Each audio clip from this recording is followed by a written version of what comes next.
இந்த ஜனவரியில் அரசு மருத்துவர்கள் பணி நியமனம் குறித்து ஏற்கனவே சொல்லியிருந்தோம். கடந்த ஜனவரி போன மாதம் 5ஆம் தேதி தேர்வு நடைபெற்றது. 2553 பேருக்கு தேர்வு என்று அறிவிக்கப்பட்டு டாடா கன்சல்டன்சியின் மூலம் ஒரு ஆன்லைன் தேர்வு நடைபெற்றது. இந்த தேர்வில் சற்றொப்ப 24,000 மருத்துவர்கள் பங்கேற்றார்கள்.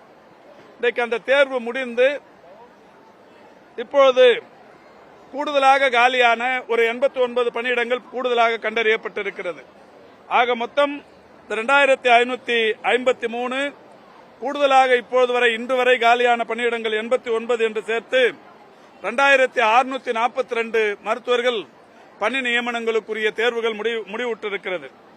இவர்களுக்கான பட்டியல் ஒன்று, யாரெல்லாம் இதில் தேர்ச்சி பெற்றிருக்கிறார்கள் என்கின்ற மதிப்பெண் பட்டியல் 2 நாட்களுக்கு முன்னால் அறிவிக்கப்பட்டது.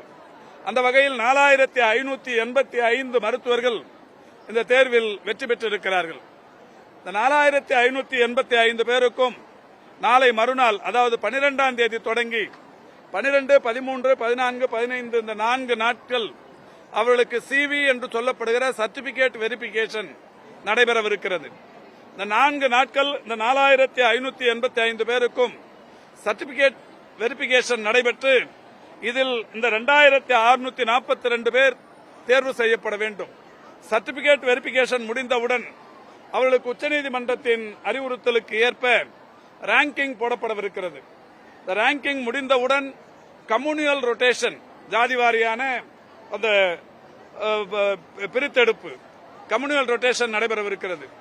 அந்த வகையில் அந்த கம்யூனியல் ரொட்டேஷன் முடிந்தவுடன் இப்போது கட் ஆஃப் மார்க்கும் அறிவிக்கப்பட்டிருக்கிறது.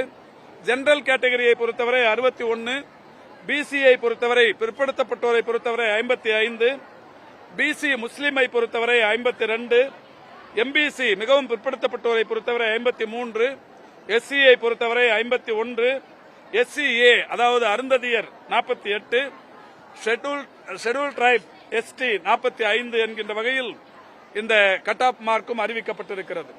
இந்த நிலையில் வருகிற இந்த 15ஆம் தேதி இந்த சர்டிபிகேட் வெரிபிகேஷன் முடிந்தவுடன் ரேங்கிங் முடித்து கம்யூனியல் ரொட்டேஷன் முடிவடைவிருக்கிறது. கம்யூனியல் ரொட்டேஷன் முடிந்தவுடன் ஒரு 2-3 நாட்களில், அதாவது ஒரு 20ஆம் தேதிக்கு மேல் இவர்களுக்கு கவுன்சிலிங் நடத்தப்படவிருக்கிறது. கலந்தாய்வு என்பது அதாவது முதல் பணியாளர்களுக்கு முதலில் அரசு பணிக்கு வருபவர்களுக்கு இந்தியாவில் எந்த நிர்வாகத்திலும் கலந்தாய்வு கிடையாது. அலுவலர்கள் போடுகிற இடங்களுக்குத்தான் அவர்கள் பணிக்கு செல்ல வேண்டும்.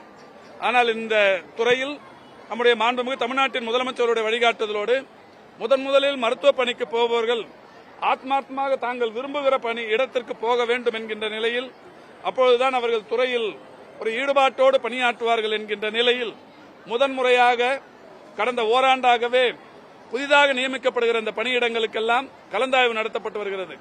அந்த வகையில் இந்த 2642 பேருக்கும் 20ஆம் தேதிக்கு பிறகு கலந்தாய்வு நடத்தப்பட்டு அதற்கான பணி ஆணைகள் கடைசி வாரத்தில், அதாவது இந்த மாத இறுதிக்குள் மாண்புமிகு தமிழ்நாட்டின் முதலமைச்சர்களின் மூலம் 2642 மருத்துவர்களுக்கும் பணி ஆணைகள் வழங்கப்படவிருக்கிறது.